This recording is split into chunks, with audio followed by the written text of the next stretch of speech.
One thought for the day. ഇന്നത്തെ thought fatty ലിവറിനെ കുറിച്ചാണ്. പൊതുവേ ഇപ്പോൾ ഒരുവിധ ആൾക്കാർക്കൊക്കെ ഫാറ്റി ലിവർ വളരെയധികം കോമൺ ആയിട്ട് കാണുന്നു.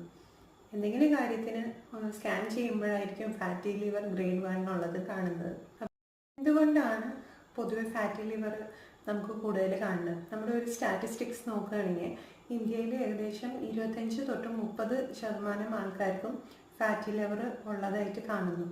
അതിൽ കേരളത്തിൽ 50%, നമ്മുടെ പോപ്പുലേഷൻ്റെ 50%-ഓളം ആൾക്കാർക്ക് ഫാറ്റി ലിവർ ഉണ്ടെന്നാണ് പറയുന്നത്. അപ്പോൾ ഒരു കാര്യം നമ്മുടെ ലൈഫ് സ്റ്റൈലിലെ ചേഞ്ചസ് ആണ്. നമ്മുടെ ലൈഫ് സ്റ്റൈലിൽ നമ്മൾ തിരക്ക് പിടിച്ച ജീവിതം നയിക്കുമ്പോൾ നമുക്ക് എക്സസൈസ് ചെയ്യാനും ഒരു വാക്ക് പോകാനോ അല്ലെങ്കിൽ ഒന്നിരുന്ന് ഭക്ഷണം കഴിക്കാനോ ഉള്ള നേരം നമ്മൾ കറക്റ്റായിട്ട് പാലിക്കുന്നില്ല. അപ്പോൾ അത് ഒരു കാരണമാണ്. പിന്നെ നമ്മൾ കൂടുതലായിട്ട് പ്രോസസ്ഡ് ഫുഡ് ഉപയോഗിക്കുന്നത്, പുറമേ ഉള്ള ഭക്ഷണം, പുറമേ പോയിട്ട് ഹോട്ടലിലൊക്കെ പോയിട്ട് ഭക്ഷണം കഴിക്കൽ ഇപ്പോൾ ഒരു പരിധിവരെ കൂടുതലാണ്. അത് അതിൻ്റെ ഒരു സെക്കൻഡ് ഇൻസിഡൻസ് ആണ്. പിന്നെ നമ്മുടെ കാലാവസ്ഥാ വ്യതിയാനങ്ങൾ നമ്മുടെ ബോഡിയിൽ വരുത്തുന്ന ചേഞ്ചസും അതിൻ്റെ ഒരു കാരണമായിട്ട് വരുന്നുണ്ട്. ഒബേസിറ്റിയാണ് വരുന്നത്, അത് അമിതമായ വണ്ണം.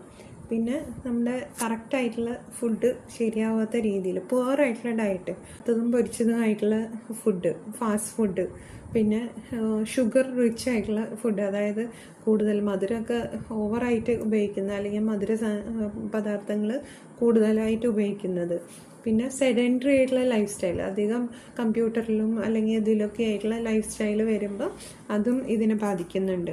ഡയബറ്റീസും ഇൻസുലിൻ റെസിസ്റ്റൻസും ഹൈ കൊളസ്ട്രോൾ, പിന്നെ ട്രൈഗ്ലിസറൈഡ്സ് കൂടുന്നത്, ഇതൊക്കെ അതിന് ഒരു കാരണം വരുന്നുണ്ട്. ഇതിൽ എങ്ങനെ നമ്മളത് മാനേജ് ചെയ്യാം എന്നാണ് അടുത്തത് നമുക്ക് നോക്കേണ്ടത്.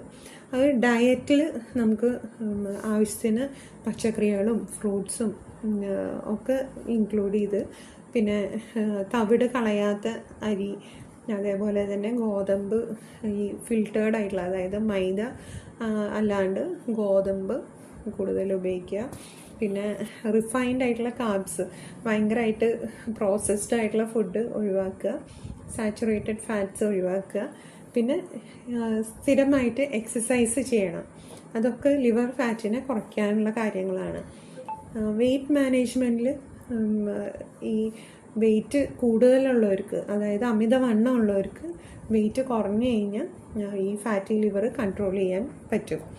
ഈ ലിവറിൻ്റെ ഹെൽത്ത് ഇമ്പ്രൂവ് ചെയ്യാനും പറ്റും. ആൽക്കഹോൾ ഉപയോഗിക്കുന്നവരാണെങ്കിൽ അത് മസ്റ്റായിട്ട് ആൽക്കഹോൾ കട്ട് ഡൗൺ ചെയ്യണം, അല്ലെങ്കിൽ നിർത്തണം. ആ ഒരു രീതിയിൽ പോകണം.